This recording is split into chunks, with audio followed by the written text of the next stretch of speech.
PinoyRadio.com. This year, we'll never get short of surprises. In fact, we step up the game. Hashtag Level Up Goals. The finest hits, outstanding shows, remarkable events. Migrante Broadcasting Network Incorporated. This is PinoyRadio.com. Love it.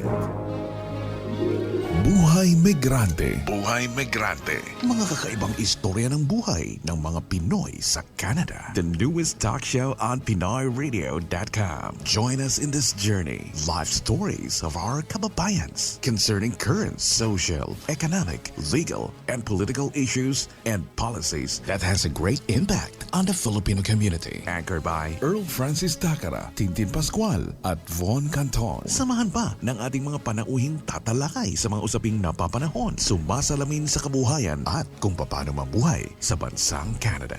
Buhay Migrante. Kabayan, nandito na sila. Tutok na. Magandang umaga mga kaibigan. Nandito na po tayo sa Buhay Migrante, sa ating mga tagapakinig, lalong-lalo na sa patuloy na lumalaking Filipino community dito sa Toronto, Canada. At sa iba't ibang bahagi ng North America at sa lahat ng ating mga kababayan sa mandako sa mundo. At syempre kayo po ay nakikinig sa programang Buhay Migrante dito lamang po sa Pinoy Radio. At maaari nyo rin po mapanood sa pamamagitan ng MCBN TV at PinoyRadio.com Facebook Live. Yes, good po. morning. Good morning. Ito po si Christian Pascual kasama si Von Canton at Earl Francis Dakara na inyo pong makakasama sa loob ng mahigit 1 oras na pagbabahagi ng kaalaman at talakayan tungkol sa buhay migrante. Yes. Ang ganda ng Sabado ngayon. Ang ganda at saka maaraw, ano? Ang tingkad ng araw. Yeah, parang gusto ko pumunta ng beach. Oo nga eh. Yeah. Okay lang, basta naka two-piece ka. Yeah, maganda na yung panahon eh. Hindi, joke lang yun. Hindi, one piece lang. Batiin natin ng good morning ang ating mga listeners. Episode 12 na po ang Buhay Migrante. Marami po tayong followers, hindi lang sa Canada, but all over the world. And syempre sa aking inaanak and kumparing si Brian B. Brian! Pinyag ngayon ni Stella Marie. Congratulations, Brian. Happy christening and welcome to the Christian world. Balita ko, pupunta si Brian ngayon dito sa Canada. Yes, July 12. Wow. Abangan natin yan. July 7, sorry. July 7. Pupunta siya dito ng July 7 kasi the plan is we're gonna have a blessing on July 8 ng MCBN. Yay! At the same time, that will be the grand launching of Crossway.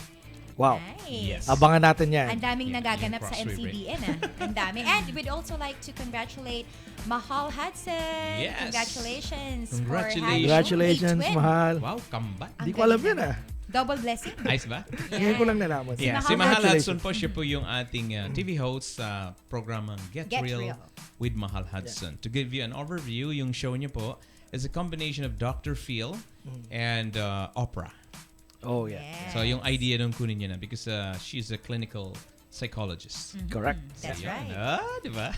Nag-usapan namin sa Maryland yung psychology ni ni Tintin Yung si Kuya Jerome. Yes, si Kuya Jerome. He has interest on psychology. So, batiin natin ng magandang umaga din ng ating mga friends dyan sa Maryland and syempre dyan sa Virginia. Alright. Pasalamatan natin yung mga viewers natin for last episode. Ay, oo nga. Meron na tayong more than 3,000 viewers. Naku, maraming salamat. Last episode na diniscuss natin ng Express Entry and then yung Federal Skilled Worker Program. So, lalong dumadami yung nagkaka-interest. Yes. At sa marami rin nag-send ng mga queries nila, yung mga tanong nila. Hopefully, we can discuss Mamaya, that here. i-discuss natin. Sagutin natin. Okay. At marami pong mga topic ang pwedeng pag-usapan at mga information na pwede nyo magamit sa inyong plano for a successful stay in Canada. Yes, at gusto ko lang pong batiin si Tita Miriam Palasi who's watching from Maryland. Uy. Yan. Ay, ito yung Siya yung minute namin. Yes. Oo. Yes. Tita Miriam. Ito Hello. naman, doon sa mga magpapadala, meron na po tayo ditong exchange rate mula sa ating partner ang iRemit. Exchange rate po ngayon sa mga magpapadala is 36.55 Canada and US is 48.75. Maganda-ganda pa rin. Mag-update pa yan. Actually, every hour daw yan. Oo. So, sabi ko, pag may changes, padala nyo lang para yung mga kababayan natin ay matulungan natin na mabigyan ng informasyon kung saan maganda magpadala. Correct. Yeah. Okay. So, let's have a recap kung anong pinag-usapan natin nung nakaraang linggo para may idea sila kung saan tayo naputol and ipagpapatuloy ito natin. Earl? Yes, last time pinag-usapan natin ang express entry. Dun sa express entry, pinag-usapan natin na merong major programs na covered noon. Isa dyan ng Federal Skilled Worker Program, yung Federal Skilled Trades, yung Canadian Experience Class, at saka yung Provincial Nominee Program Express Entry. Okay? So ngayon, didiscuss natin yung Federal Skilled Trades Program and yung Canadian Experience Class. Okay. Okay? So alam naman natin na ang Express Entry, ito yung bagong program natin para makapasok dito sa mga immigration pathways na ito. Okay, so in-explain natin yung process. There is like two process. Yung first step, yung mag-create kayo ng account and then makakapasok kayo sa pool. And then from the pool, magkakaroon ng comprehensive ranking system and then bibigyan kayo ng invitation to apply. So from there, yun lang yung mag-start yung process. Okay, so magsasubmit kayo ng mga documents until ma-comply ninyo, then you have to wait. Then makukuha ninyo yung visa as permanent resident. So yun, ganyan kasimple yung process. Pero hindi ito actually, sabi nga ni Tim last time, it's not actually 6 months from start to end. Okay, 6 months starts from the receipt of invitation to apply. That's right. Okay? Meron tayong katanungan dito, Earl. Eto pinadala to sa atin. I accidentally withdraw my express entry profile. How can I fix this? Yes. Ang express entry profile kasi ito yung online account na gagawin mo. Okay? So isa lang 'yan, napaka-specific niyan sa identity mo as an applicant. Okay, ngayon hindi ka rin pwedeng gumawa ng pangalawa.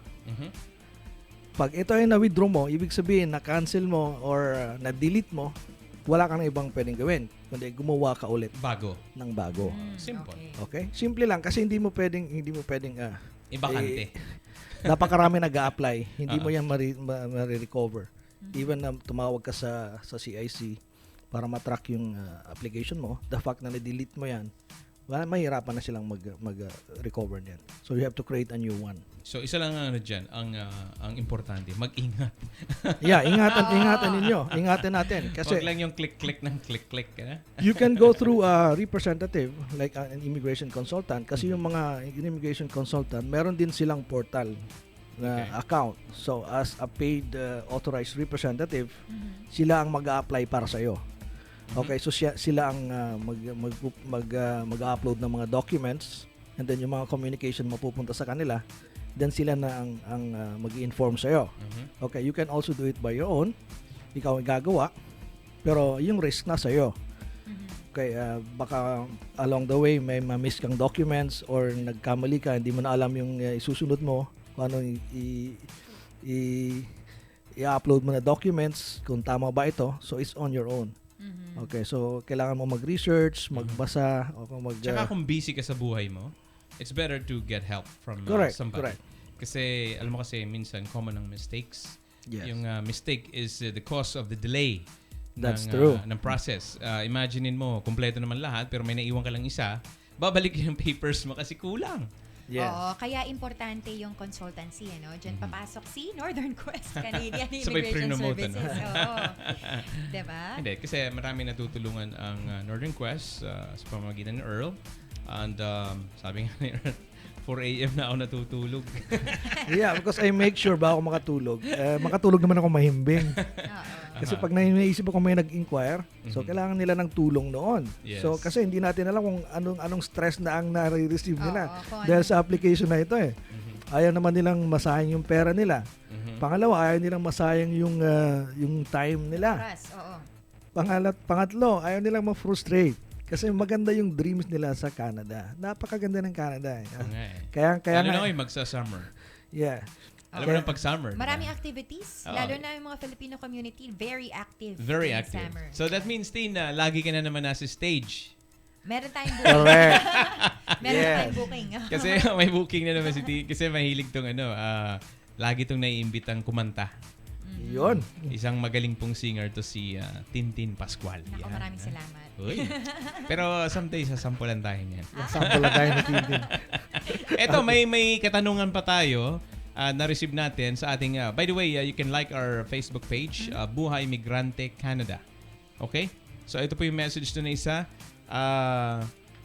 As an international student, can I return home or travel outside Canada during my studies? Yun. Kasi, ang iba kasi natatakot na sila na umalis ng Canada kasi alam nila temporary lang yung visa nila dito sa Canada. As a student. Pangalawa, may responsibility sila doon sa visa nila na maging active sila doon sa studies saka sa school participation nila. Okay? Kasi yung school nagre-report yan sa ministry kung ano ang performance mo. Ikaw ba nag-aaral? Pumapasa ka ba sa mga subjects mo? Baka party-party lang. Hindi pwede magpanggap na student. Yeah, kasi Kailangan, before ginagamit ang student visa, Yes. okay, to come here to Canada. Hindi naman talaga nag-aaral yung iba. Dahil meron kang visa for like 2 years, assured ka na 2 years ka rito. So yung Malinis, ika nga. yung iba hindi na nag-aaral, nagtatrabaho na lang. Tapos Kasi nga, nagkumikita. eligible sila to work part-time. Correct. But iba, yung iba full-time, nagka-cash pa, yung iba. under the table. Ngayon, chinecheck na ho yan ng mga schools, nagre-report na sila kung talagang nag-aaral ka, Marami na pala. pumapasok ka, or school bukol. yes. Naalala ko tuloy yung nung panahon natin, yung school bukol.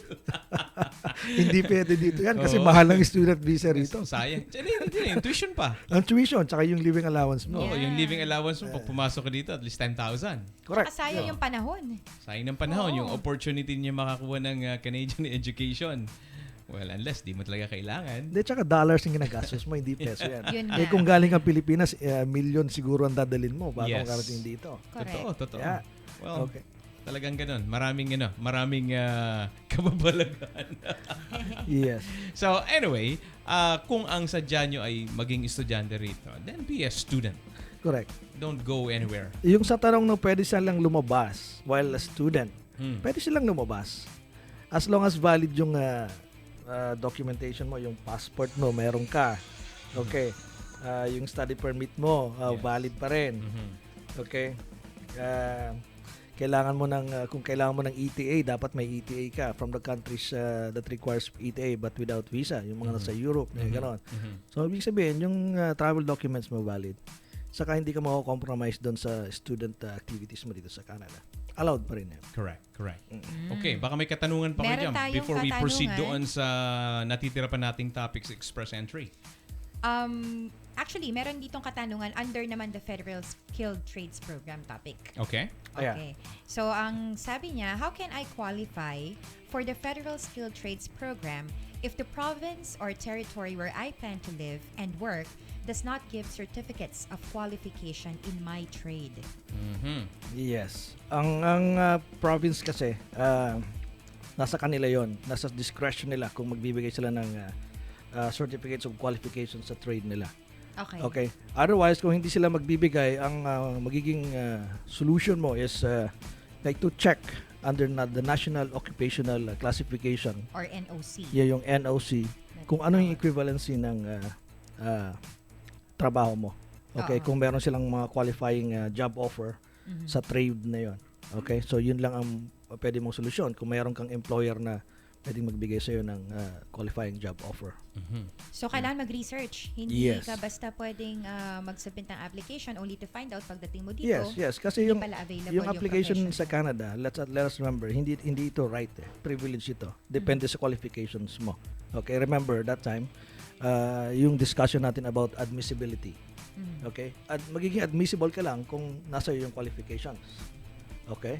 So kung wala kang qualification, hindi ka nagpo-possess ng mga requirements, so hindi ka pwede makapasok ng Canada. That's right. Okay. So, tandaan i-research natin yung equivalent ng ating profession under the NOC. Yes. Yon. Okay. Okay. So we can discuss more on the Federal Skilled Trades. Trade program. Yes. Okay.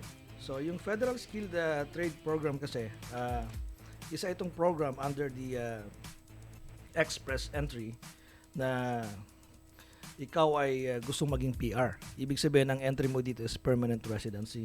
Pero, ang experience mo, ang qualification mo is under the skilled trades. Ano bang ibig sabihin ng skilled trades? Okay, ito yung mga nasa National Occupational Classification, yung mga nasa NOC B. Ano ba yung mga Example. nasa NOC B? Yung mga industrial, electrical trades, yung mga technical jobs, yung mga kailangan ng mga diploma, and then kailangan nila mag-train as apprentice sa mga jobs. Kasama ba dyan yung welder? Kasama Yes, ba dyan? yung Okay.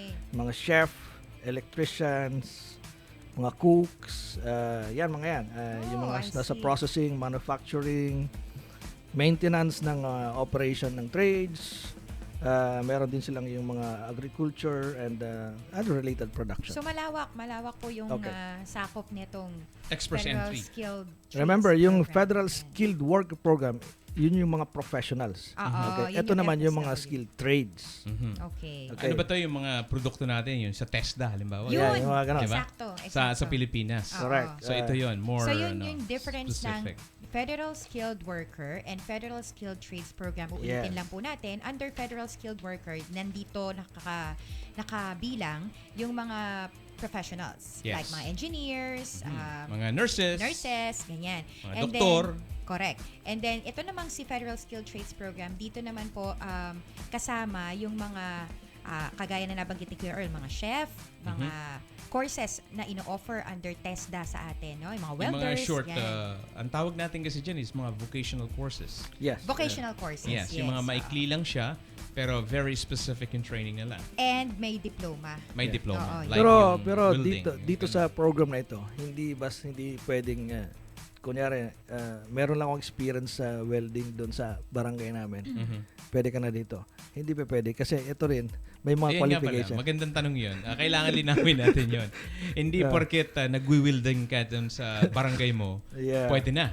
So Kailangan ano ba ang kailangan nila? Talagang may diploma. Pakidiscuss. Meron Kuya itong Earl. English requirement. Aha. Okay, so kailangan mo pumasa ng English International Language testing, yung IELTS natin.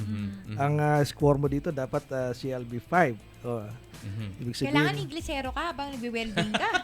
hindi, kasi you will work here in an English Siyempre, environment. Tama. para maging Makes sense. competitive Eh, ka.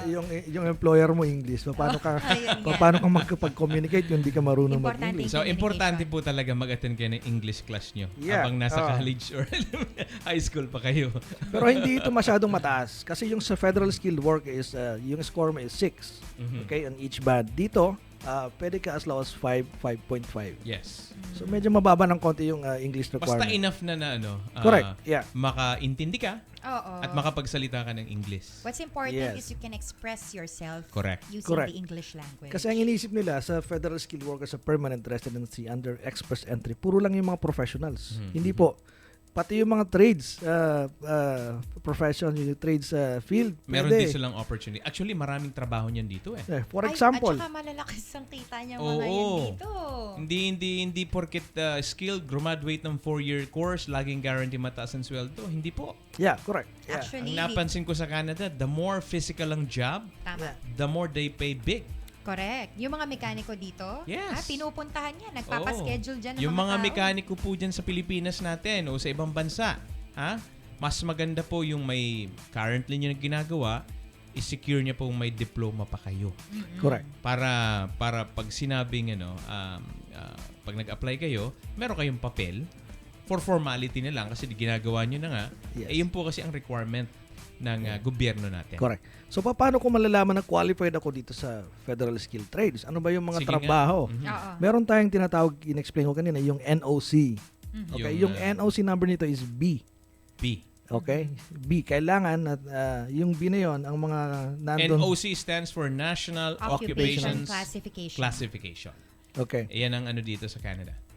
Yung B, napapailalim ito sa mga technical jobs saka yung mga skilled trades. For example, yung NOCB, industrial, electrical, construction trades. Okay. Kung nandun ka sa profession na yun, pwede ka mag-apply. Although merong mga specific na titles ito under the website, pwede mong i-check. Basta under NOCB ka. Okay, pwede ka rin na kasali dun sa maintenance and equipment operation trades. Kung nandun ka sa trabaho na yon, i-check mo sa NOCB. Maraming trabaho niyan dito. Yan. Kasi yung mga job title, iba-iba po kasi yan eh. Yes. Pwede siyang iba-iba pero under B pa rin siya, pwede pa rin kayong makapag-qualify. Okay, kung ikaw ay chef, Yes. magaling ka Tulad magluluto. ni Shalen. Si Shalen, nandito na siya eh. Na may kalab team na Jillian ang pangalan. Oo. Balita ko merong bagong lab team na Oo naman. nga meron nga eh. Naguguluhan na nga kami. Bukas, iba na naman to. Okay. Pero Kuya Earl, going back to NOC, can you share with our listeners how will they be able to find their National Occupation Classification Code? Like what website to visit? Ayan. Yan. Yung sa CIC website natin, dun yung ma-check yung NOC classification ninyo. Okay? Tatype nyo lang doon kung anong trabaho ninyo. Okay? So, kunyari, ikaw ay isang cook. Maraming title lang cook eh. May line cook, yung mga chef, iba-iba eh. May iba-ibang job description, job titles. So, titingnan nyo doon, tapos pag nag-match doon, pwede kayo mag-qualify. Ano ba yung nagugulan ako? Ano ba pagkakaiba ng chef sa cook? Actually, hindi Yung ko chef, alam. I think, yung head ng ano eh. Yung yung head. head siya ng kitchen. Kasi Kitchen staff? kasi chief, Yeah. kasi chef. Hindi naman, iba yung chief sa chef. Pwede. Hindi, pero yung trabaho niya parehas lang naman. Pwede. Kasi chef po siya, chef. Yeah. Oh. May mga specific skilled trade yun, tsaka yung number na specific doon sa job title. Example, sa NOC B, yung ang number niya is 632 or 6233. I-check nyo nilang ho kung interested kayo dyan. Yung mga bakers din, pwede. Kasali din ito sa trades. Mga panadero. Yung mga nasa processing. Naku. Yung manufacturing. Yan. Yung mga utilities supervisors. Okay. Yung mga central control operators. Yung mga supervisors and technical jobs sa natural resources, agriculture, and other related production. Yun ang mga covered ng skilled trades. Okay. Ano ba ang qualification? Kailangan nung mayroon kayong 2 years full-time work experience. 2 years lang kailangan ninyo. Okay? Within 5 years bago kayo mag-apply. Okay? Ito yung full-time work experience or yung equivalent na dito sa Canada. Okay? So, yung mga employer naman dito sa Canada, bibigyan kayo ng job offer. Yes. Okay? Pero dadaan din sila dun sa process ng LMIA na tinatawag na. Discuss na natin yung LMIA, yung Labor Market Impact Assessment. Yun yung pagkuha Okay. ng employees outside of Canada. Which is formerly that was LMO, Yes, yes. the Labor Market Opinion. Nagbabago-bago lang po ito kapag Yes. nagpapalit yung gobyerno. May iba silang mga programa, policies that they need to rename certain programs. Kumbaga, minodify nila ng kaunti, in-improve, so napapalitan din yung pangalan. Yung LMIA can come from 1 or 2 employers. Allowed po yun. Okay? O pwede rin silang magkaroon ng Certificate of Qualification. Yung unang tanong ng ating viewer kanina, pwedeng ma-issue yan ng Canadian Provincial Territorial Body kung bibigay nila yon certificate na yon. Okay? Ngayon, yung work experience na yon, hindi ibig sabihin tuloy-tuloy yon. It can be like non-continuous. Nagtrabaho ka for this year like 6 months, and then nagpahinga ka, then another 1 year. Basta ang cumulative period is 2 years full time. Okay. Okay. So, okay lang yun kahit may gap in between. Yes. Okay. Talking about job offer, Kuya Earl, no, nabanggit natin yan kanina. Meron tayong question from one of our listeners. Ang sabi niya, I'm working in Canada on a valid work permit. Does this count as a job offer? Nagtatrabaho siya sa Canada. Nandito na siya. Okay. Yung job offer, hindi pa ito mag-qualify as work permit. Okay. Okay? Hindi siya mag-qualify as qualification, as experience kung gagamitin nila ito. Okay? Like sa student, pagka nasa student visa ka and then nagtrabaho ka, hindi mo ito magagamit as experience sa postgraduate Okay. work permit. It will not count. Iba pala yun, ano? It will not count. So yung kailangan yung graduate experience muna. mo after After graduation. the studies. Okay. So that's very important. Alright. Hindi yung ano mo, parang yung part-time mo nakaka-count na. Kasi nga wala ka pang formal Correct. diploma or certain education doon sa purpose. So meaning to say, yung mga tinatawag nating on-the-job training, hindi counted yun. Hindi pa counted yon. Okay. Alright. So anyway, hahanap buhay muna po kami. Kung kayo may mga katanungan, pwede nyo pong ipadala sa ating Facebook page, Buhay Migrante Canada, o dito po sa ating ongoing na live stream sa pinoyradio.com Facebook Live. Pwede nyo pong isend dyan ang inyong message. At kami po ay napapanood din sa mcbn.tv. Available din po kami sa YouTube. Napapanood nyo rin po kami sa Periscope at Dailymotion. Ang dami-dami na. So, Buhay Migrante will be back after the break. Ang programang ito ay hatid sa inyo ng Northern Quest, Canadian Immigration Services. Gaano kabilis magpadala ng pera sa inyong kasalukuyang Money Remittance Center? Mukhang mabagal, di ba? Gaano kabilis magpadala ng pera via iRemit? Ayun! Sing bilis ng kidlat. Matatanggap na ng inyong pamilya ang perang inyong pinaghirapan. iRemit Global Remittance, the largest non-bank Filipino-owned remittance company, is committed to serving Filipinos everywhere. As in, kahit saan ka dito sa mundo, iRemit ensures fast, as in mabilis, and reliable delivery, as in tunay na mapagkakatiwalaan natin. Log in to www.myiRemit.com for details. Sa iRemit, may ngiti sa bawat padala.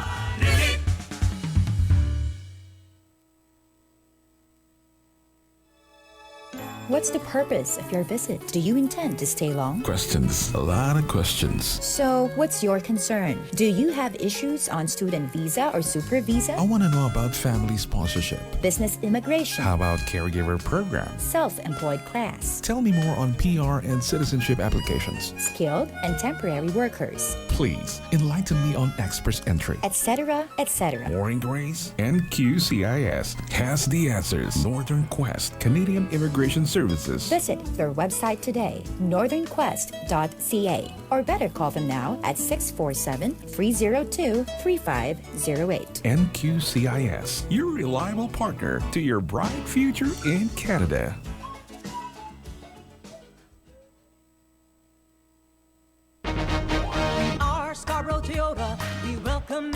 Nagbabalik ang Scarborough Toyota Red Tag Days na may pambihirang deal. Sa panahon ng Red Tag Days, bawat linggo makakakuha ka ng Corolla sa halagang $49, Corolla IM sa halagang $59, at RAV4 sa halagang $65. Hindi lang yan, maaari rin nating idaan sa kasulatan, leaseman o finance. Mula $0 hanggang $3,000 na cashback sa mga piling modelo. We are Scarborough Toyota. Pasyalan lamang ang aming website, scarboroughtoyota.com. Gayon, ang inyong opisyal na himpilan ng Red Tag. Caregivers, unite! Your show is here. ATC. Ito tayong mga caregivers. Caregivers na nasa ibang parte ng ating mundo o nasa Canada mismo. Sama ka na sa palatuntunang tutugon sa iyong mga hinaing. Sasagot sa mga isyong bumabagabag sa inyong damdamin. Pag-uusapan ang mga temang napapanahon at mga hamon sa buhay ng mga caregivers ng kasalukuyang panahon. ATC. Kasama ang inyong ating Ate V para samahan, alalayan at tulungan kayo sa mga usaping labor o legal, immigration o reunification, services o settlement. Lahat ng yan sa ETC program nating mga caregivers. ETC, eto tayong mga caregivers with Ate V and friends. Kasama ang iba't ibang mga organisasyon na ating katuwang. Kaya't mga kabayan, kaibigan, narito na ang inyong ka-ETC, Vilma Ate V Pagaduan. Kinig na ngayon na. After the journey, the hard work, comes the much-anticipated day. The time has come. The search is on for the significant contributions of Filipino Canadians to the community and the country.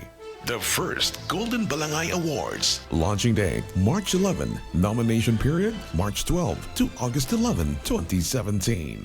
For more information, contact Ronnie Dilagana at 647-300-1970 or send your email at ronnie.dilagana@ikubumedia.com.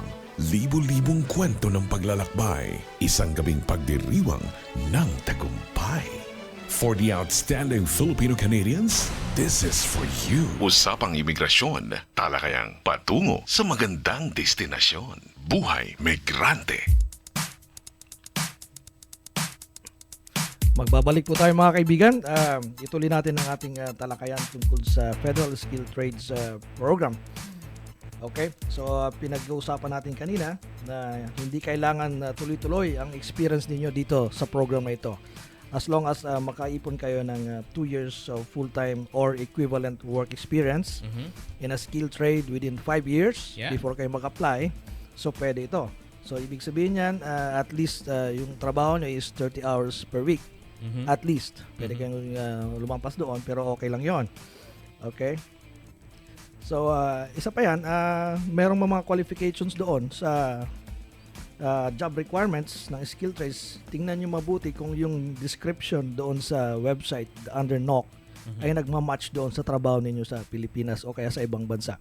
So, kung nagmamatch siya, may possibility kayong makapasok Marami dito. akong kilala na nag-a-apply dito, yung mga skilled trades, mga galing sa Saudi Arabia, yung mga welder doon, yung mga surveyor. Correct. Kasi they're already there eh. Alam na nila yung standard ng global, kasi yung mga employers din naman nila, mga taga rito, mga contractor from Canada, from the US. So, yung experience talaga nila is solid. Yes. And then when they bring that experience here, marami tayong kilala dyan sa Alberta, sa Correct, province correct. of Alberta. Kasi it's a developing, and it's an energy province, meaning meron po silang petrolyo dyan eh.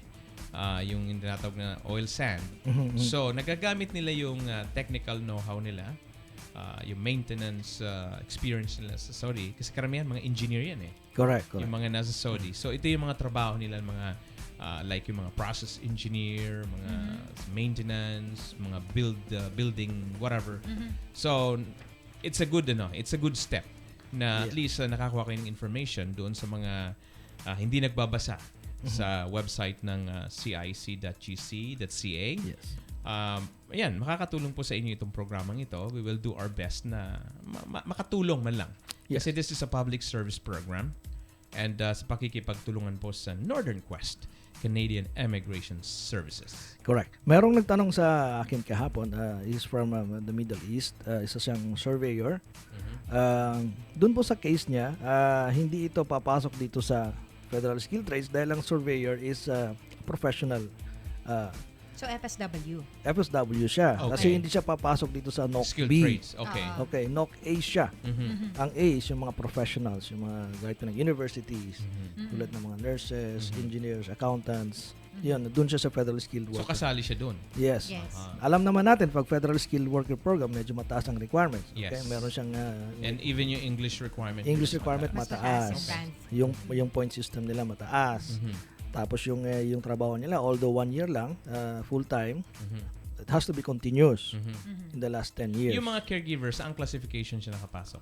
Sa caregivers, ibang program po ito eh. Sa live-in caregiver No, program? wala. Yung caregiver, yung live-in caregiver program, didiscuss natin yan in full sa isang program. Pero in general, And matutulungan tayo dyan, if I may interrupt, si Vilma Pagaduan, si Ate V. Ate yes, V. yeah. Ito, isang advocate din ng mga caregiver. Makakasama na ba natin si Ate V? Yes. At Welcome to the we would family. like to welcome Ate V. Ang ganda ng pangalan, Ate V. Ate V. Baka magalit yung mga Noranians dyan, ha?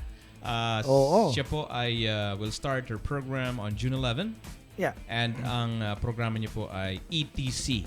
Ano nga ba yung Ano ibig ETC? sabihin? Ito tayo. Ito tayong mga caregivers. Yun. Oh, Okay, Yan. very good. nice. So, yan. So, yun. May explain na mabuti yan ni Ate V. Pero in general, yung live-in caregiver program na dating isang separate program, wala na ho ngayon yan. Oh, okay. Tinanggal na yung live-in caregiver program. Ngayon, kung gusto mong pumasok as a live-in caregiver sa in-home worker ka, dalawang pathway na lang ang pwede mong pasukan. Yung giving care for the children or caring for people with Special elderly, needs. Or, ano. with high medical needs. Okay. So, dalawang pathway na lang pwede niyong puntahan. So, wala na ngayon yung mag-a-apply ng live-in caregiver program visa, mga ganon. Mag-a-apply ka na yun na lang ngayon sa standard temporary worker visa. So, yun ang gagawin mo ngayon. So, ito yung mga new pathway. Kasi tinanggal na ito eh. Okay, tinanggal na yung live-in caregiver So, yan. program. That's a good update as well. Correct. Alright, so baka may mga tanong pa tayo, Tin. Yes, moving forward, no, under pa rin tayo ng topic na Federal Skilled Trades Program. We have one question here from one of our listeners. She's asking, how can I find out what Canadian language benchmark or CLB level my immigration language test results are equivalent to? Yes. Ito naman yung CLB, ano? CLB. CLB. Yung CLB kasi, merong sistema ang CIC niyan kung paano i-compute, bibigyan ng scoring system. Okay? Yung IELTS, meron silang sariling score. Yes. Yung kunyari, yung sa Federal Skilled Worker is ang requirement is CLB 7. Okay, ang equivalent ng CLB 7 is dapat yung IELTS mo is at least 6. 6. Yeah, sa lahat Ang ng score score mo. mo. Okay? Ano ba tong 6 na to? oo. Is masyado ba ito mataas o tama lang? Hindi, depende kasi sa skill mo yan sa English eh. Kung normal na college graduate ka, university, okay lang yung 6 sa'yo eh. Kakayanin mo yan eh. Yung iba nga nakaka 7 or 8 pa eh. Ito yung may speaking, listening, Writing. writing, Speaking. Yes. Yes. Usually sa atin sa mga Pilipino, ang challenge is yung listening. Tsaka yung speaking. May na ba tayong makinig at umintindi? Kasi yung instruction natin sa lalo na yung mga na nagtrabaho na sa ibang bansa, iba ang mga English doon eh. Ako, I came from Dubai. I Okay. came from Doha. Yung mga kausap mo doon ay hindi naman English American, English Canadian accent eh. So English So, nagkakadiferensya sa Oo. accent. So kung mag-attempt ka ng isang exam, Yes. English exam, yung standard noon is like American, Canadian English. So yung listening doon talagang May slang. yes. Kailangan makinig ka, otherwise mawawala ka eh. ganun ba? Hindi, Correct. tsaka totoo yun. Kasi pag Yeah. nagsalita yung mga Arabo, hindi naman talaga slang or natural English talker wherein madali nating ma-absorb. Eh minsan, nakakapahirap pa sa atin. Buti pa, huwag ka lang mag-English. Alam mo yun, parang mas sakit sa tenga at nako-confuse ka tuloy. Tapos lalabas ka parang hindi mo siya naiintindihan. Correct. O kunyari, ikaw ay isang supervisor sa waste management sa Dubai. Nagtrabaho ka sa isang company. Sinong kausap mo araw-araw? Ay yung mga laborers. Yes. Hindi naman marunong masyadong magagaling mag-English yan, pero ikaw na rin, nasasanay ka na magsalita ng ganon. So yung speaking mo naapektuhan eh. Diba? So you have to... Nagiging habit na. So parang nagiging habit ni English Carabao, ganun. Correct. So yung score mo doon, magdedepende yan dun sa speaking mo. Yung paano magsalita up to the standards of international English. Okay, so kailangan mong mag-practice. May mga practice naman sa sa website, sa Google. IELTS exam, like trial exam. So you can Magtaga-Google pag may time. Okay, pero dito sa Federal Skilled Trades, medyo mababa lang. CLB 5 ito. So yung score mo, 5 or 5.5, okay na yan. Pwede na. Pwede na. Pwede na So, sila linawin mag-apply. na natin, Kuya Earl, yung CLB or Canadian Language Benchmark Level, ito yung requirement ng government. Yes. Yung IELTS, ito yung exam. Yeah, yung third party Okay. institution na nagbibigay ng examinations. Okay. IELTS lang ba yung tinatanggap ng May iba pa, Canada? alam ko eh. Meron pang Meron ibang- akong nabasa may about self-pip. self-pip. Yeah, Ano ba yung may self-pip? Yes. Iba rin ito, ibang institution din to, Aha. private institution nagbibigay. Okay. Sa French meron din. Yung Sa, mga examination. sa US, iba yung gamit nila dun eh. Ibang ibang provider. Iba naman sila. Ibang institution naman. TOEFL naman doon. TOEFL. TOEFL. Ayun, Yan, TOEFL. Accredited ng US government. Yes. Yes. Oo. Aha. So dito sa Canada, sa Federal Skilled Workers Express Entry, pagka meron kang second language, which means yung French, may dagdag points ka. Oh, alam Okay. ko lang na French, merci beaucoup. Yeah. May 1 point ka ron, Tim. hindi nga 1 point eh. Baka 0.2 lang. Kailangan magpa-tutor ako kay Tenny Rose. Hi, Tenny! Ay, merci bukol. Bukol. Parang easy crayon for sale. Oo. Ayan. Ice cream for sale. Mga basic kaya matutunan. Parang Latin yun eh, hindi French. Eh. Oo, eh. Bilingual po kasi ang Canada. Kaya Oo. they encourage you na matuto kayo mag-French. Correct. Hindi Yeah. lang English. At least tayo natuto na ng English. Isa na lang ang problema natin. Eh paano French. naman yung mga bansa na kahit English, hindi talaga yun yung natural nila. So dito nag-aaral talaga Mahirapan sila. Mahirapan. Medyo mahirapan sila sa English requirement. Oo, pero may exception po dyan. Unless you are a refugee. Correct. Oh, Dito ka, okay. dito ka. Pasok ka. So hindi kailangan nilang mag-take ng IELTS? Eh, ang element kasi doon, parang when you are under persecution at You yung were buhay forced mo to ay leave your delikado, country. maghahanap ka pa ba ng English result? Hindi na nire-require Pero yan. pagdating dito, i-require ba silang mag-aral? Yeah, meron Yes. silang mga program na ESL. During their stay and before the hearing. Kasi dito kasi ang ginagawa nila, tinatanggap na muna sa kanila pakikinggan yung kaso kung ikaw nga ay eligible. Meron ka ba bang additional? Yung principle of non-refoulement. Yes. Yun yung sinasabi, discuss natin dati. Once na pumasok yung refugee, may responsibility ang Canada dahil sa international agreement na yun. Yung principle of non-refoulement, hindi niya pwedeng pabalikin Yes. to put the lives of the refugees in danger. Kumbaga, papasukin mo na muna, saka natin pakinggan Yes. kung may merit nga yung claim niya as a refugee. Kasi kung hindi, madali naman nilang i-deport. May assessment process naman yan pagdating dito. May mga procedure sa refugee camps, doon. May hearing silang attendan. The government Tsaka maganda ang benefits ng refugee dito. Pero hindi ko kayo na-encourage na mag-refugee. Yeah. Maganda lang ang benefits nila. Siguro dahil, syempre, yung buhay nila is dumaan sila sa matinding Yes. bangungot. Ika nga, no?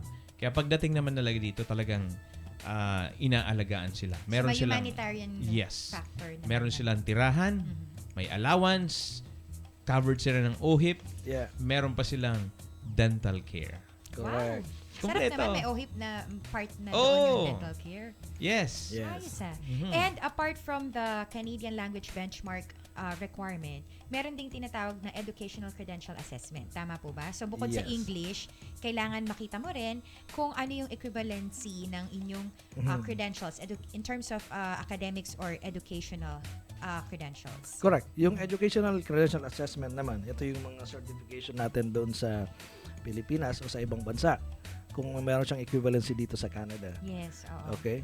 Kasi ang requirement dito sa Canada is sabihin, for example, na equivalent is postgraduate. Okay? May mga scoring kasi yan. They cannot give you a score unless na merong assessment na nangyari.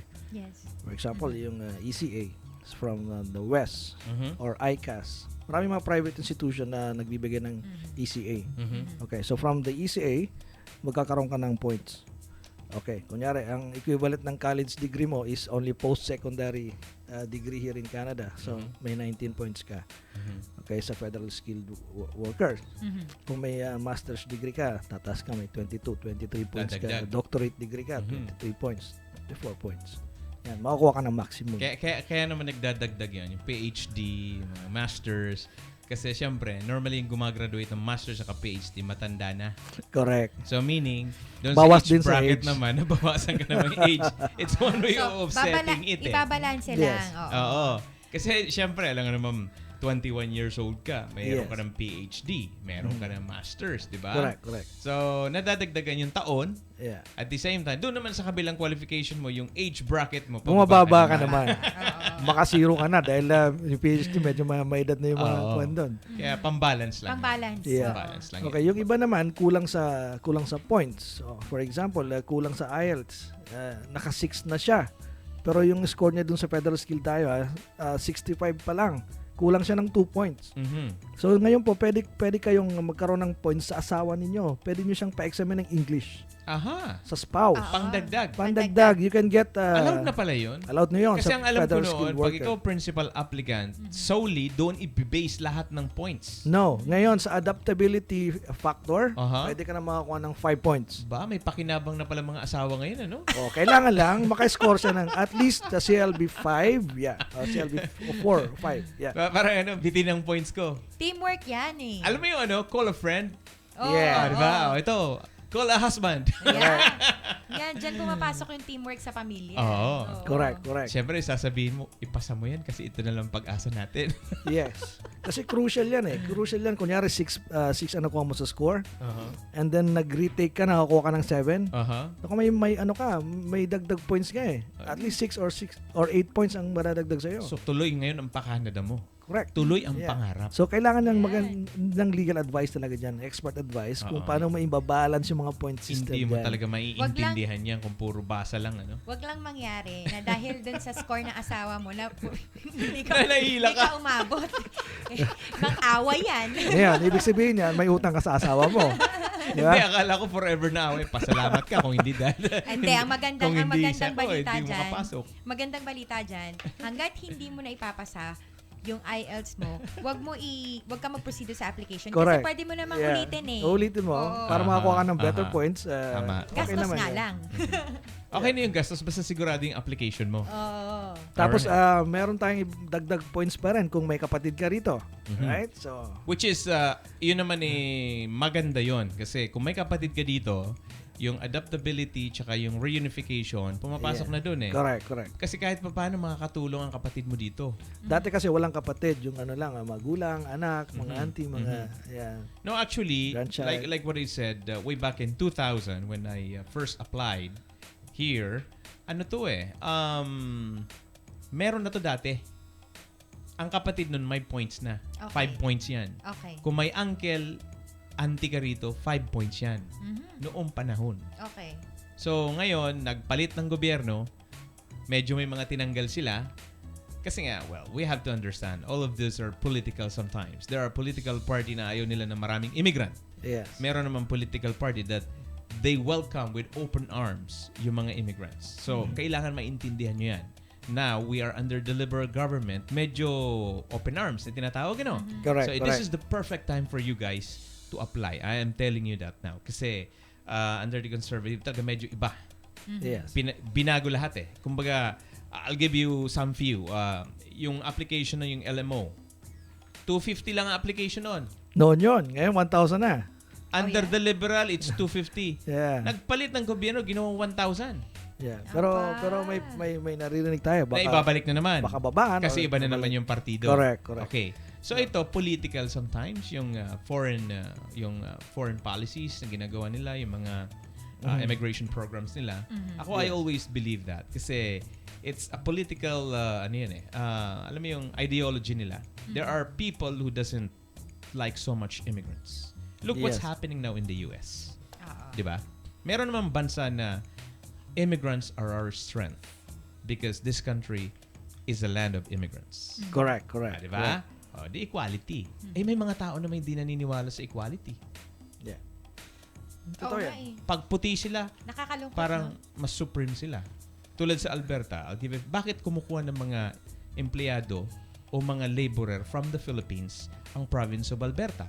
Nagrereklamo ngayon yung mga puti sa Alberta, bakit puro Pilipino ang nandun? Tayo yung tinamaan actually dun eh. Okay. Kasi nga, kaya binago na naman yung batas na priority ngayon yung puti. Eh kung ikaw naman employer, hindi matino yung trabaho ng puti, ano gagawin mo? Yeah. Diba? Meron tayong tinatawag na management prerogatives. Tama. Yes. Hindi naman Dapat rights hindi lang tinatanggal lahat ng yun. mga Pero employer. they're circulating this issue in the national media, Yes. which is that affects feelings, sentiment from other ethnic group. masisipag kasi yung Pilipino eh. Correct. Eh tayo Yeah. nakasentro doon. Mga Pilipino Oo. yung nirereklamo. Iba ang Say, for work example, ethic yung mga ng staff natin Pilipino. sa McDonald's doon, sa Tim Hortons, all Filipinos from the Philippines. Yes. O di sila yeah. yung naapektuhan. Mhm. 'Di ba? Yung mga native Canadian. Eh kasi tamad. Correct. Filipinos, well, aside from work ethics, no, that Filipinos are known for. And we don't complain much. Exactly. And apart from that, yung communication skills siguro as compared to others. For as long that we have rice, we are good. For as long as we have rights, okay. Yes. Okay. So ituloy-tuloy natin yung Sige. discussion. So puntahan naman natin yung Canadian Experience Class. Yan, Ano ba itong maganda yan. Canadian Experience Class na ito? Common ito pag nag-apply ka ng trabaho. Correct. Tatanungin ito, do you have any Canadian experience? Naku, natanong na ako niyan. Oh, yeah. ganun. Lalo na yung mga bagong salta sa Canada, yung mga Tama. Sige nga. newcomers. Okay, maghanap ka ng trabaho, may Canadian experience ka ba? Yeah. Wala. Parang negative agad yung dating. Ano? Kaya nga ako naghahanap trabaho para magkaroon ng experience. Oo. Meron pa nga ako narinig dyan. Paano ako magkakaroon ng Canadian experience na kung hindi nyo ako bibigyan ng opportunity to work and to have one? Yes. Di ba? Okay. So yung Canadian Experience Class, isang program ito under Express Entry pa rin. Okay? Yung process niya ito Express Entry. Same yung step 1, step 2 natin. Pero ang ang gist nito is pagka nagkapagtrabaho ka dito sa Canada for at least 1 year. Okay? Yun lang kailangan 12 months. Hindi nga straight eh. Even non-continuous is okay. Pag full-time. Pero ito paid work experience ito.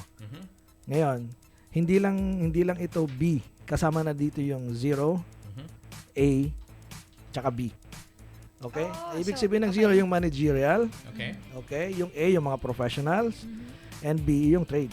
Okay. Okay, so lahat basta may experience ka dito sa Canada yung 1 year, So pwede kang pumasok dito, mag-qualify sa Canadian Experience Class. So, pwede na yun. Okay. So yung Canadian Experience Class will bring you to a permanent resident status. I see. Okay. Ganda yun So that Correct. answers the question upon our listeners. Sabi niya kasi, am I eligible to apply as a permanent resident under the Canadian Experience Class? The Yes. answer is yes. Correct. Kaya nga, babalikan ko naman, kung kayo ay estudyante dito, Yan. nakakakuha na po kayo ng kahit papano ng experience. Kasi After allowed ka. After- Even before and after, graduating. although makikredit yung after. after. Yeah. Oo, after graduating. After graduation, Yung kaya nga, postgraduate. pwede kung kunyari matatapos ka na in 1 month time. Pwede Yes. ka na mag-apply ng postgraduate work permit kung confirm na yung diploma mo, Graduation mo. graduation Tapos mo. magtrabaho ka. And then after that, you can work for like kung ang study period mo is 2 years, so allowed ka mag-study hanggang 2 years. 2 years din. Okay, kung ang program is 4 years, hanggang 3 years ka lang ang maximum. Okay. Regardless. Okay. Regardless kung 5 mahaba years pa ka yan. pa, whatever. Yes. But Okay. somehow, it's a big help. Okay, so yung Canadian Experience Class is only 1 year. Okay, so kung nagtrabaho ka ng 2 years, so 1 year pa lang, after 1 year, pwede ka na mag-apply ng Canadian Experience Class. Correct. Kasi during that time, remember, hindi ka permanent. Worker ka pa rin. Yes. Temporary ang status mo. Mhm. Okay, after 1 year, apply ka. TFW. Yes. Apply ka sa CEC, and then express entry after 6 months, bago pa matapos yung work permit mo after 1 year, baka PR ka na. Yes. At doon kayo matutulungan ng Northern Quest. Correct. Yes. Okay. Tama. So yung mga pathway ng mga estudyante na nag-start dito, may pag-asa po tayo maging PR after. Ito po yung isang way para makarating ka sa PR na hindi ka na uuwi ng Pilipinas. Kunyari, nag-aral ka for 2 years sa Canada. Yes. Okay, after studying, nakakuha ka ng postgraduate work permit for another 2 years. Ilan na yon? 4 years na yon. Okay, after 1 year, nag-apply ka ng CEC. Tapos, nag-qualify ka, nagkaroon ka ng invitation to apply. Okay, after 1 year or 2 years, Okay na. PR ka na. Aha. Okay, so alam naman natin, kung maka 4 years or gagawing 3 years ulit, na PR ka, citizen ka na. Aha. Yes. Okay, so bilangin mo yung ilang taon na nandito sa Canada, walang uwian yun. Yes, it's really a process. Kaya nga Correct? sinasabi ko, well, at least dito sa loob ng programa, we give information as much as possible and at the same time hope doon Yes. sa mga hindi nakakaintindi. Correct. Right. Isang ano lang, isang proviso, isang waiver lang, disclaimer. What we are discussing here, what we are discussing before is not legal advice. Okay? Ito po, general information lang ito Yes. for academic purposes. Kung meron po kayong specific na legal issue or immigration na matter na specific sa'yo, you can come to Northern Quest or get a retainer and get a professional advice. Or punta kayo sa isang legal representative ninyo. Sabi ni Ronald Santos, very informative program daw po. Salamat po. Salamat, Ronald. Maraming Okay? salamat, Ronald. Tito Ron. Oh, it's Tito Ron Si yan. Tito Ron. Ayan. Hello Okay. from the Philippines. Oh, Sabi ni kumari Jan ko Borja yan. Tigman. Hi, Janice. Thank Ayan. you for watching. Marami tayong followers sa Buhay Migrante. Yes. Okay. At lalong lumalago yan, ha? 3,000 na. 3,000 Netong nakaraang plus. week lang. Patuloy niyo Yung po kayong Facebook lang yan. mag-inquire, mag-send kayo ng questions. We will try to answer that. Yes. Kahit dun po sa message sa section dun sa Buhay Buhay Migrante Migrante. or dun sa Northern Quest Northern FB Quest. So, page. dalawa, no? Northern Quest Okay. Canadian Immigration Services. Tsaka sa Buhay Migrante Canada. Yes, Okay. And to continue, Kuya Earl, correct. so kanina sinabi natin, eligible ka mag-apply as permanent resident under the Canadian Experience Class. Meron naman nagtatanong, who cannot apply for permanent residence under the Canadian Experience Class? Yan, magandang tanong yan. Siyempre, Kabaliktaran baliktarin lang natin yung qualification. Okay. Yung mga walang proper authorization. Yung walang status dito sa Canada, number 1. Paano ka makaka-apply? Illegal ka. Illegal. Wala kang status. Wala So, kang papel. ibang process yun. Okay, hintayin mo muna ma-restore yung status mo or you just get out and apply another entry program sa Canada. Or pagbalik mo dito, trabaho ka ulit, so qualified ka. Naka 1 year work experience ka na. Okay? Yung kung ang NOC number mo is mali. Okay, kung truck driver ka, hindi ka pwede kasi ibang NOC yun. Ibang NOC. Ibang NOC number yon. Okay? So ang Canadian Experience Class, remember, is NOC A, B, and 0. Yung 0 is management, A is professional, Professionals. B is skill trade. Okay. Yes. So pero may mga iba-ibang English requirements niyan. Okay, yung 0 and A, CLB 7. Mhm. Parehas ng Federal Skilled Worker. Yung 6 ang score mo in each band. Mhm. Okay. Yung B, as low as 5. Mhm. Ibig sabihin na mas mababa. Mas Yes. mababa lang yung requirements sa English. Doon sa zero sa Okay. management. Yung speaking mo, Sabi nga ni pwede Joey, 0. 0. Zero. So yung speaking, you can get a score as low as 5. Mhm. Sa reading and writing, as low as 4. Okay. Oh, mababa masyado na yon. Tama. Imposible naman Pilipino hindi makakuha ng score na ganon. Mhm. So, Kaya-kaya kumbaga yan. speaking kahit English lang yan. pabulubulakbul ka nun, masasagot mo na yan. Mga conversational English lang yan. Nakakaintindi Makukuha naman na lahat. yan. Oo. And another question for you, Kuya Earl, ano? Kung halimbawa, nandito siya sa Canada, nandito yung tao sa Canada, meron na siyang Canadian work experience, pero bumalik muna siya sa Philippines, let's say sa Philippines, Mhm. pwede pa rin ba siyang mag-apply under Canadian experience class? Oh, you can still apply as long as yung experience mo nakuha mo dito sa Canada. Mhm. Oo. And then yung experience mo is 12 months and full time, and then na-accumulate mo yon, and not necessarily straight, pwedeng non-continuous, at umuwi ka, Oo. okay? So pwede ka pa rin mag-apply. Meron tayo ditong pero- sundo. Okay, sige. Tuloy mo. Pero yung requirement doon, you have to get that experience within the past 3 years bago ka mag-apply. Oh, okay Okay. Tandaan po ninyo, within the past 3 years. So Okay. kung lagpas na ng Kung paso na, 3 years, wala na. hindi na Hindi na qualified pwede. yan. Wala na. Wala na. Oh, ito, may sundot na tanong daw dito. Aha. Ito, very important ito. Ano daw po ang difference between immigration consultant tsaka immigration lawyer? Yan. Okay. Kahit na-explain na ito before. Well, we explained that before. Okay. Anong Paki-explain ulit distinction yan. at Okay. sa kaalaman ng ating mga listeners. Unang-una, ang regulating body ng immigration lawyer and immigration consultant ay magkaiba. Mhm. Okay? Although yung immigration consultants is under the ICCRC, Mhm. Immigration Consultants of Canada, regulatory ICCRC. And then yung LSUC naman, Law Society of Upper Canada, yun yung regulating body ng mga lawyers and licensed paralegals. Which is both kasali ka doon. Okay, so ako, nandun ako sa dalawang regulating body na yon as a licensed paralegal. Licensed paralegal are allowed to practice law and then under the permissible scope of practice.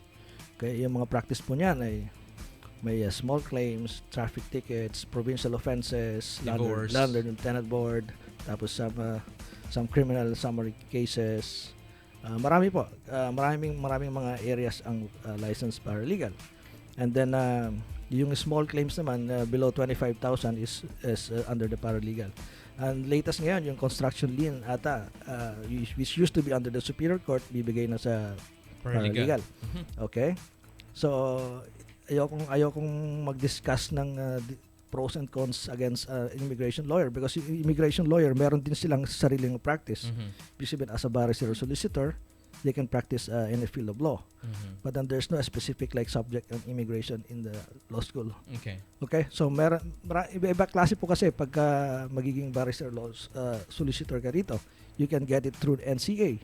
Yung National Credentials Assessment, kunyari, internationally trained lawyer ka, and then you upgrade yourself, bibigyan ka ng mga subjects by the Federation of Law Society of Canada. Okay.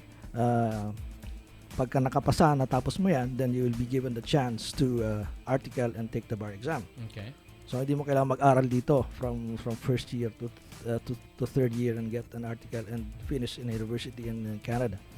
Pero although yung practice nila is parehas, Okay. immigration consultants can do all immigration work. Okay. Okay, so but there are restrictions. Lawyers can go to like appeals and federal courts. Okay, So yun lang yung main distinction. correct. But the immigration practice for immigration consultant is more like specialized and specific. Where there's like a terminal course for that. For example, yung immigration consultancy is merong program na they're offering in community college and the private colleges, like specifically only for immigration. Yes. So lahat ng specific subjects ng immigration tinuturo yan. Okay. Lahat ng subjects hanggang sa processing yan. So Yan, nasagot yan na. ang difference. Yan ang difference Yun. na. Nasagot na. Thank you daw. Para syempre malaman din nila yung mga iba-ibang tao na nagpa-process Correct. ng who's legally yung magbibigay ng advice sa Correct. inyo. So anyway, inabutan na naman tayo ng oras. Yes. Ang bilis. So, saan tayo nagtapos ngayon? Sa Canadian Experience Class. Yes. At may naiiwan pa tayo dito, which is one of the best topic pa rin. Provincial Nominee Program. Yes, yung Provincial Nominee Program, meron din po itong Express Entry Program. Okay, so meron din. meron din siya. Okay. Dalawa lang ata ang walang Express Entry Program na probinsya or territory sa Canada. Pero ang basic requirement dyan is you have to comply with the minimum requirements of the Federal Skilled Worker Program. Okay. Tapos yung sa provincial nominee programs, kailangan dyan yung intent to become economically established in that province. Otherwise, pagka nakita nila na hindi ka naman pala titira doon, may possibility na hindi ka ma-approve. Okay, so kailangan mo rin ng job offer doon. doon. So ilang years ba kung ikaw nag-apply ng provincial nominee under the provincial nominee program at natanggap ka, halimbawa sa Manitoba, ilang years ka ba kailangan mag-stay doon? Iba-iba ang mga requirements nila, provincial requirements. But the thing is, until na hindi ka pa nagiging PR, you have to stay there. And then you promise during the application that you will be economically established in that province. Ibig sabihin, you will stay for a longer period of time. Yes. Without setting But like technically, 3 when years, you are a PR, pwede ka nang you can go. may mobility rights ka na. Pero syempre, baka magkaroon ng question dahil kapag PR mo pa lang, lumabas ka na agad. Hindi, tsaka utang na loob mo yung entry mo sa Canada sa certain province, province na yan. na So, yun, pagsilbihan mo naman muna. And the reason sometimes kumukuha sila niyan is they need people. They need taxpayers. Right? And then they're growing economy. Correct. Kailangan nila ng mga talents galing sa ibang bansa. That's why they're expediting the process. Diba? Correct. Okay, so yan. That's right. Siguro, ang remaining topics natin, pag-uusapan naman natin. Yeah, next tuloy natin yung discussion, yung processes kasi mayroong mga ibang procedure doon sa provincial nominee program under express entry kasi you can contact directly the province or you can apply first as an express entry and create an online account and wait for a provincial nomination. You can do either way. So explain natin po yan next time. At yung tanong ni Ryan dito, sasagutin natin next week na siguro. Yes. Yes. Ang tanong niya ay, okay lang ba mag-apply ng student visa na may specific school sa Canada kahit ang immigration consultant malayo sa school na na-applyan niya? May bearing ba ito? May tanong. Okay. Nabasa mo ba? Binabasa ko pa lang. Binabasa niya. Okay. So, ayan. Inabutan na naman tayo ng oras, mga kaibigan. Oo. At ito'y yung mga katanungan. Sige po, padala nyo lang. At pipilitin nating masagot yan. At Alright? para po doon sa mga hindi po napanood ng buo ang episode na ito, which is episode 12 of Buhay Migrante, there will be a replay tomorrow, Sunday at 6 a.m. via 105.9 The Region, the only radio station in the York region. So, Yan. pwede nyo po yung subaybayan. 6 to 7. That's right. At mabilisan lang siguro na thank you sa lahat ng mga masugid nating tagapagsubaybay. Maraming salamat for tuning in to Buhay Migrante para kay Elaine Virola, kay Giselle Mirasol, kay Patrick. Conji Pamor. Kay Ryan, kay Yung Tita conji na Evelyn yun, di pa ako Cordero. nakaka-attend na kahit isang conji ni Giselle. Magbebenta doon muna isang bahay. Oo. Babawiin ko na lang one time, Giselle. Yes. Jilen! Conji. Gillen pala. Jelen. And hi to RV Vicuna. Wow naman, talaga naman si RV. Very supportive, ah. Yes, Sabi thank niya, you, silip RV. lang daw kasi break daw from work eh. Sumisilip lang siya pero Thank you, Evelyn. Kahit naka-break, sumisilip. Thank you, Patrick. We're Thank very you. grateful and thank you. Thank you po sa inyo lahat sa pagsuporta sa ating programa. So, we will see you next week. So, magpapaalam na po kami. Ako po si Von Canton. And Buhay Migrante will be back next Saturday at 11:30 in the morning.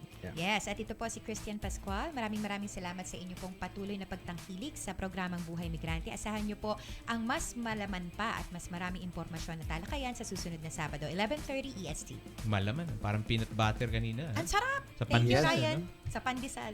Thank you, Manila Bakery, for the pandesal. Thank you, Manila Bakery. Hi to PNB Remittance Canada. Hello. Alright? Yes, mayroong nagpapabati dito. Advance happy birthday to twins Fritzy and Trixie Gaza. Birthday niya sa June 7 and Fe Suniega. Birthday niya sa June 7 din. Okay, binabati ko rin si Cha saka yung aking nakikinig na anak dyan sa Mississauga. Okay, Meron yung pa ba question. tayong nakalimutan? Si Susan Solomon, sabi niya, maraming salamat sa inyong tatlo. Very informative. Thank you, Susan. Maraming Thank salamat. You very Maraming much. salamat Kay sa Susan pakikinig. tayo! Yes, kay Susan tayo. Tumay kumare Janice Borja Digman. Thank you Yeah, for watching. marami. Maraming salamat. She's from the Philippines. And Tita Evelyn Cordero, maraming salamat sa corned beef mo. Hindi ko inabutan pero maraming salamat. Hindi ko rin naabutan. Hindi ko rin naabutan. Alam mo kung sino umubos? Ha? Meron pa ba? Meron pa pala. Nakitira Okay. sa inyo. Akala sige. ko inubos si Joey. Yeah. Nagsumbong eh. Tita Evelyn, hindi namin naabutan. Okay. Yung mga tanong po na sinan ninyo, at sasagutin po natin yan sa next episode. Kay Ryan, yung tanong mo, pwede yun. Pwede yun, Ryan. Sabi ni Ryan, peanut Sagutin butter natin pa yan. more. I-discuss natin yan next time. Okay, ako po si Earl Francis Dakara, isang licensed paralegal, isang regulated Canadian immigration consultant. Maaari niyo po akong puntahan sa YSN and Associates Professional Corporation at sa Northern Quest Canadian Immigration Services. Pwede niyo rin po akong i-email sa dakaralegal@hotmail.com at sa tawagan sa 647-302-3508. Okay. Dito po nagtatapos at magkita po tayo sa sunod na Sabado at lagi nating tatandaan, sipag, tiyaga at kaalaman ang susi sa tagumpay ng isang buhay migrante.